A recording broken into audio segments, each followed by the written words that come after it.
Go. Today's story is the definition of creepy. It starts somewhat normally, but then slowly spirals into absolute insanity. You know what I want him to do? Do a story on? What somebody, the most believable heaven, like, what somebody, I don't know how to explain it, like, either what somebody experienced during a coma, and or what somebody experienced what it was like in the afterlife. The most believable story of what it was like in the afterlife. And then, like, coming back and shit. I don't know if that's what this is, but I would love him to do a story on that. If he already has, let me know that in the comment section below. It is definitely one you will remember. But before we get into today's story, if you're a fan of the strange, dark, and mysterious delivered in story format, then you've come to the right place because that's all we do, and we upload once or twice every week. I wish I would have known MrBallen sooner, like years ago, because I would love to see his growth. Like, I watched some of his older videos, like I reacted to some of his older videos, and to see his videos like now, like today, it's just like, it's like black and white, you know what I mean? It's like, I would love to see his growth through that time. Like, you can obviously tell what was his older videos and what was his newer video. Like, I would love to see that. I love the journey. If that's of interest to you, please go into the Like Button's fridge and dump out their 2-liter of Coke, and then refill the bottle with flat root beer. Also, please subscribe to our channel and turn on all notifications so you don't miss any of our weekly uploads. Before we get into today's story,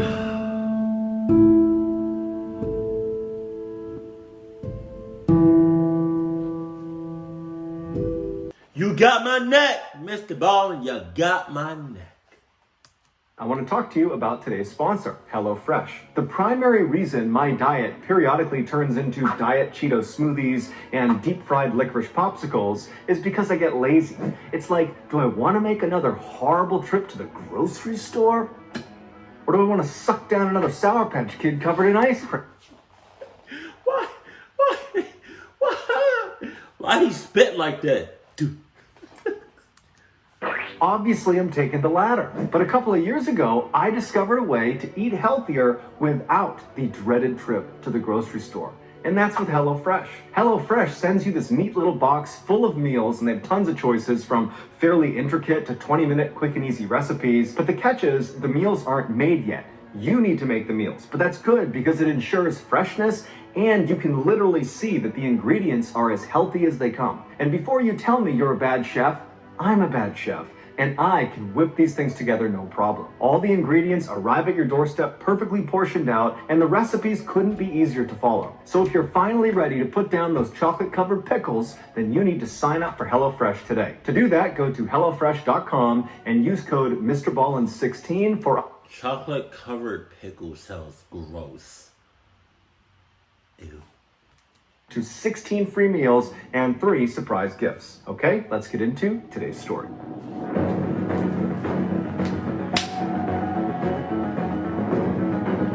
Dice roll. Dice roll. Sheesh. In 1889, when Karl Tanzler was just 12 years old and living with his family in Dresden, Germany, he had a very strange dream. In this dream, he found himself in this black void where everywhere he looked, it was just nothingness. And then behind... That's one of my biggest fears. Like, after we die, I would not want to just be in blackness forever. I do not want to be in... Man, I would not want to be in darkness where I can't even see my hand this close. Forever? That'd be... Man. Man. Dude. Man, I would not want that. But I find that really hard to believe. You know, I feel like after what happens after death, it's just something that we can't even possibly imagine.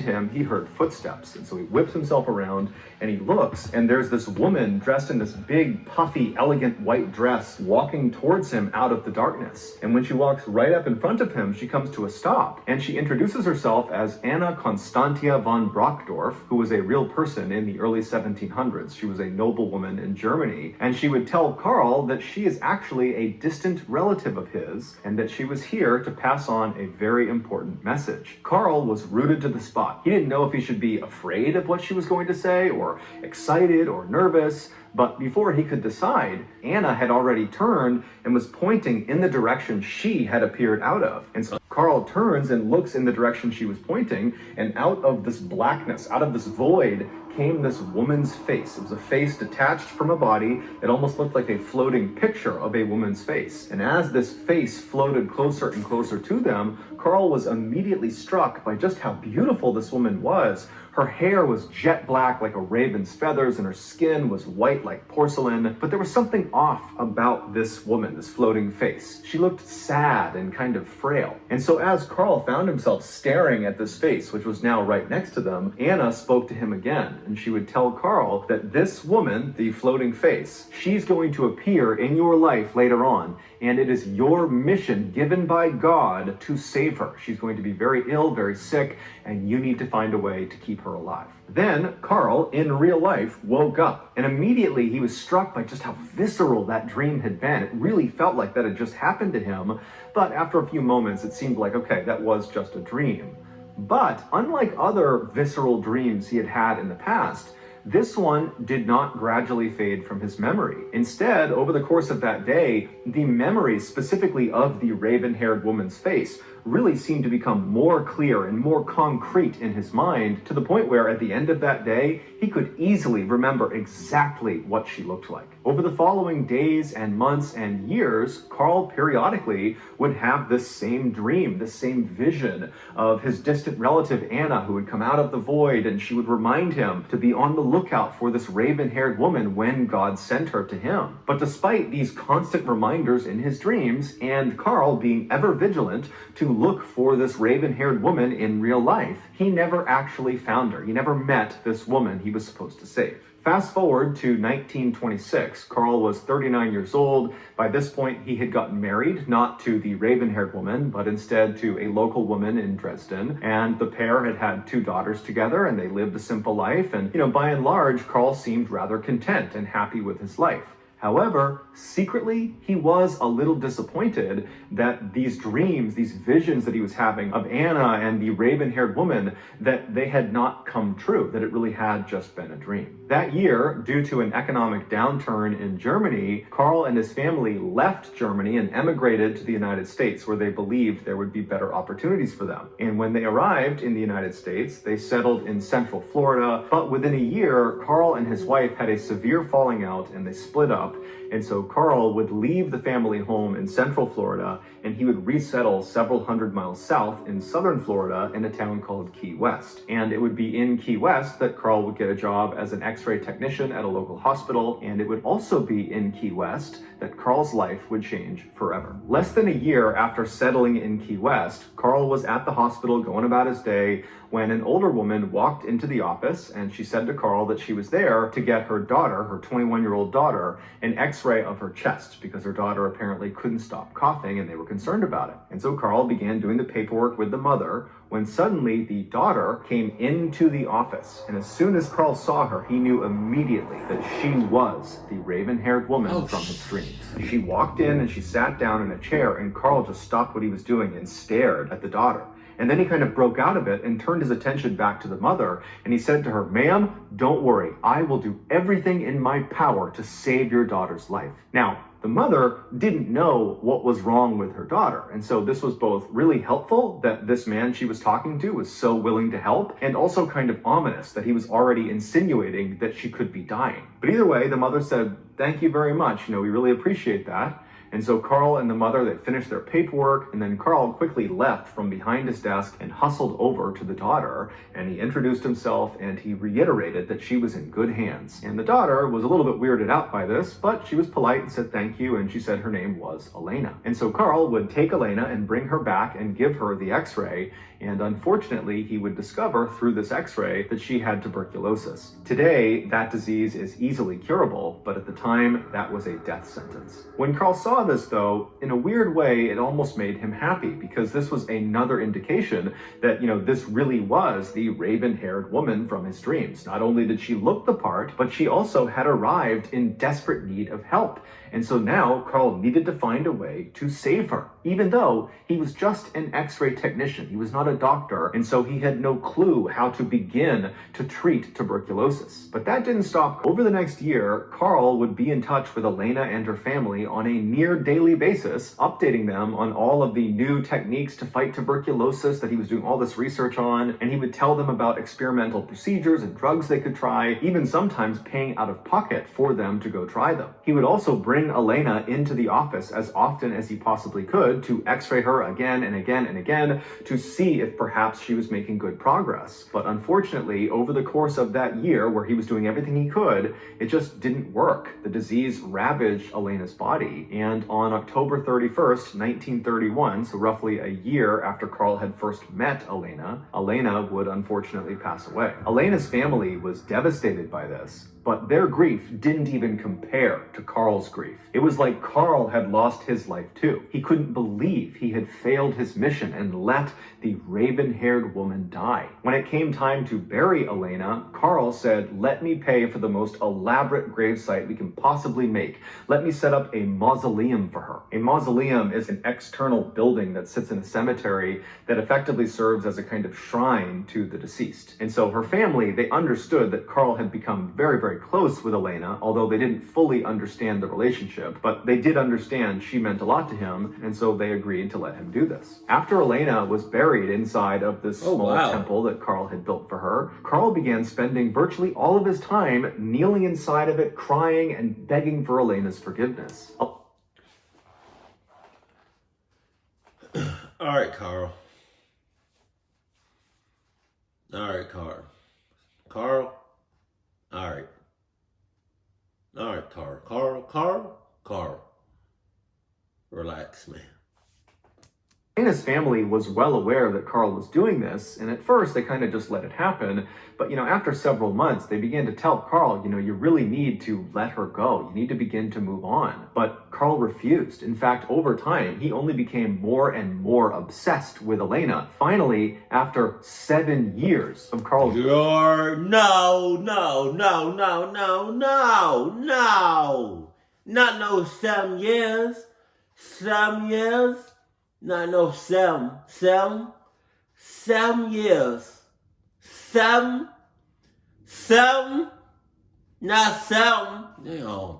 Doing this, Elena's family decided, enough is enough. He really needs to stop making her loss all about him. It's not his loss, it's our loss. We're her family. And so the family decided the only way to kind of get Carl to stop doing what he was doing is to demand he give the key back that gave him access into the small area inside of the mausoleum. So one night, Elena's sister, whose name was Florinda, decided to go over to Carl's house unannounced and confront him and get the key back from him. And so she hopped in her car and she drove over to his property. His house was kind of set back off the road behind some trees, and so you had to drive down this kind of winding driveway to get to it. And so Florinda turned onto his driveway and she began driving, and when his house came into view, the first thing she noticed was a number of the windows on the first floor were all lit up. Clearly Carl was home, and as she's driving towards the house, she's just looking in these windows, and for a second she sees Carl, and he's very elegantly dressed in a suit or a tuxedo, and he's ballroom dancing with this woman who's also very elegantly dressed as well. You're lying, you're lying, you're lying, you're lying, you're lying, you're lying, you're lying, you're lying, you're lying, you're lying, you're lying, you're lying, you're lying,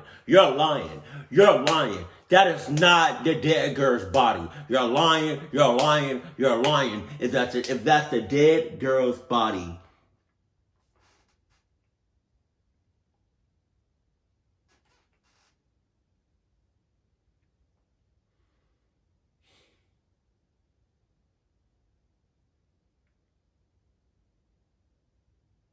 If that's the dead girl's body, I have some popcorn seasoning that I just bought because I thought the air fryer was gonna cook my popcorn, but it's not. It's not working like I thought it was gonna work.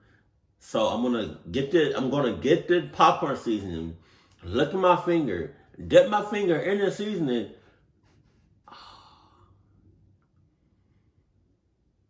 I just scrape my teeth. And then put my finger in my mouth. And for a second, Florinda considered turning around and not disturbing him, but then she thought, you know what, this has been going on for so long, I just need to get this over with. And so she drove her car and stopped in front of Carl's house. She hopped out, she walked up onto his porch, and she knocked on his front door. Inside, she could hear music was clearly playing, but just a few seconds after she had knocked, the music was cut off, and then no one came to the door. And so Florinda knows there's people inside this house, and so she knocks again, but again, there's no movement in the house. It's just silent, as if the people inside are pretending not to be there. And so finally, frustrated, Florinda knocks on the door a third time and says, Carl, I know you're in there. I have to talk to you about my sister. Please come out here. And so finally, she heard the shuffling of feet, and then she heard the sound of the door unlocking, and it opened up just a crack. And through this crack, Carl looked through, and he looked out at Florinda very suspiciously, and he said to her, what do you want? And Florinda would say, look, I'm here to talk to you about my sister. Can I please come inside for a second? Or can you come out here and talk to me? But Carl pretty much immediately said no, and then he shut the door. However, before he shut the door, Carl had very briefly stepped out of the way, allowing Florinda to see through that gap into the house. So before the door actually shut, she got to see who and what was inside that house. And what she saw was the woman Carl had been dancing with, and the woman was seated in a chair maybe halfway through the house, and she was facing the door. And Florinda knew immediately it was her sister. Wait a minute, that's not the daughter, right? So she's standing on the porch having no idea what to make of what she's just discovered. And so feeling kind of overwhelmed, she just kind of staggered off the front porch. She turned around, she ran into her car, and she drove off to tell the police. When the police came back, they knocked on the front door and they demanded that Carl let them see the woman he was there with. And so at this point, Carl knew the gig was up, and so he opened the door and he allowed them to come inside. And when the police went inside, they saw the woman he was with, and sure enough, it was Elena. However, Elena was deceased and had been for 7 years. After her death... Okay. I got confused, but I just confirmed. Okay, let me get the seasonings. Hold on. Made with real brown sugar. I gotta get me a microwave, like, on some real shit. Oh my God, it smells so good. My mouth is watering. Like, I haven't had popcorn in so long.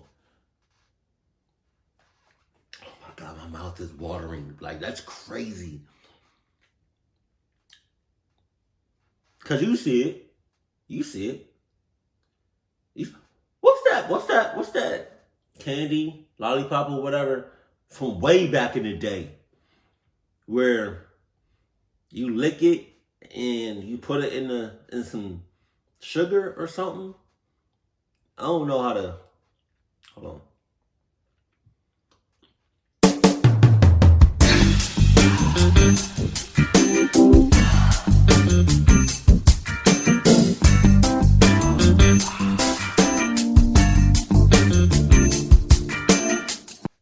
Oh my God. My mouth is like, bro, like dead ass. Like, my mouth is watering. Like, y'all know Niagara Falls? Yeah. It's like that. Like, my mouth is like, I keep swallowing. Pause. I gotta do it one more time. One more. I just wish y'all knew how much my mouth is watering right now. Like,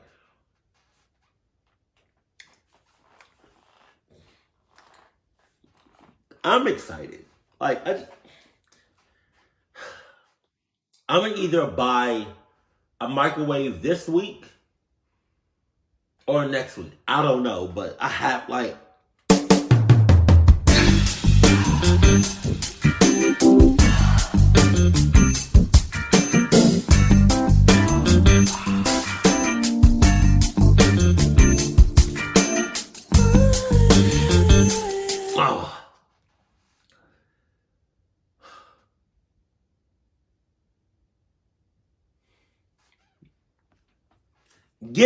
Next time, you can get this seasoning. You can get this seasoning right here. It's called kettle or kernel seasonings. No, kernel seasons. Kettle corn, popcorn seasoning. But it says made with real brown sugar. If I had that on popcorn right now, oh my God. Oh my God. Carl said he was able to talk to her inside of her mausoleum. And so that was why he was going back there every single night, because he and Elena were spending time together. And then at some point in 1933, so 2 years after Elena has been dead and buried, Carl would say she told him while he was visiting her mausoleum that she didn't like being in the mausoleum and that she wanted to come back with him and stay at his house. And so the following day, Carl had shown up with a child's wagon, and he pulled her out of her coffin, pulled her out of the mausoleum, put her corpse in this wagon, and wheeled her back to his house. He had continued to go to the mausoleum every night for the next 5 years just to keep up appearances. But Elena's body never went back inside of it. She would stay at his house, where he painstakingly attempted to restore Elena's very badly decomposed body to its original form. He strung piano wire through her entire body, connecting all of her bones together to keep her skeleton intact. Oh he my replaced God. her eyes with glass eyes, and he began rubbing this special wax all over her skin. Oh he my also God. stuffed her insides full of rags in order to give her a full, natural look, and he constantly sprayed her with perfume to reduce the smell. Once she was, in his eyes, back to normal, he began spending as much time with her as he possibly could. He would change her outfits constantly, he would put on makeup, and he would give her new jewelry, and he would talk to her about the ups and downs of life. He would laugh with her, he would cry with her, he would sleep with her. Jesus! Carl would admit that ultimately... Jesus did. What else he do to her? You nasty cluck. goal with keeping Elena in his home was to eventually still save her life. He believed if he could somehow get her body up into the stratosphere, that the radiation up there would bring her back to life. And if he could do that, he would be fulfilling his God-given mission to protect her. But Carl never got a chance to launch her into the stratosphere. Instead, he was charged with wantonly and maliciously destroying a grave and removing a body without authorization. However, these charges would be dropped and Carl would be set free. As for Elena, her body was returned to her family and they would bury her in Key West. So that's going to do it, guys. If you got something out of today's episode and you haven't done this already, please go into the like button's fridge and dump out their 2-liter of Coke and then refill the bottle with flat root beer. Also, please subscribe to our channel and turn on all notifications so you don't miss any of our weekly 1 or 2 video uploads. We now have a podcast that puts out brand new, never before heard stories every Monday. And then also on Thursdays, we put out remastered audio from YouTube videos. And so that podcast is called MrBallen Podcast. You can find it on Spotify, Apple, Amazon, Google, anywhere you get your podcasts, you can find it. If you want to get in touch with me, you can send me a direct message on any major social media platform. My username is the same on all of them, @MrBallen, and I really do read the bulk of my messages. We have 2 additional YouTube channels. We have MrBallen Shorts, where we post random short videos and lost episodes, and we have a new channel called MrBallen en Español, and it's a Spanish language channel. We also have a Facebook page called MrBallen that puts out near daily content,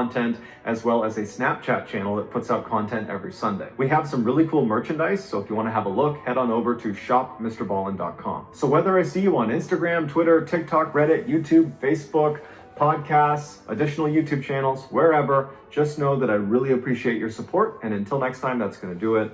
See ya. If y'all want me to react to his podcast, let me know that in the comment section below. But like, bro, like, there's some sick people out here, and I feel like there's always gonna be sick people out here because that's just the way it is.